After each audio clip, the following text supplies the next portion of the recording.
Welcome to Martin Luther King Hospital, nicknamed Killer King. Built after the 1965 riots in Watts, one of the toughest neighborhoods in Los Angeles. It has come to symbolize a failure.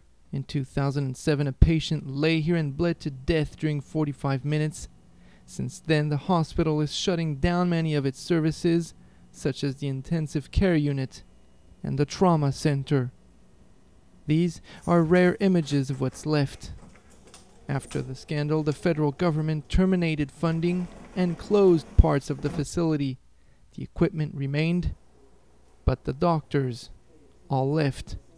An exodus that many locals perceive as being deeply unjust. There are quality doctors here, and it's pathetic because where are those doctors now? They're probably in other hospitals where they could have been here servicing these people. What is it about these people that they shouldn't have the same quality of care? In Watts, residents acknowledge the problems of their hospital, but they feel that they're sitting on the wrong side of the divide within the healthcare system. Many here believe that management should simply have been replaced. Instead, the government chose to shut vital services down, a quick and cheap solution, although a life-threatening one for the local youth, according to the director of the Parents of Watts Association. That hospital, if you don't get to that in time of an emergency, you're going to lose your life. And that's what we see happening now.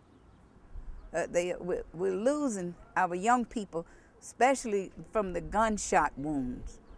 By the time they get to the hospital where they now have to go, they've already dead. Far from Watts, local authorities also participated in the decision to close parts of the facility.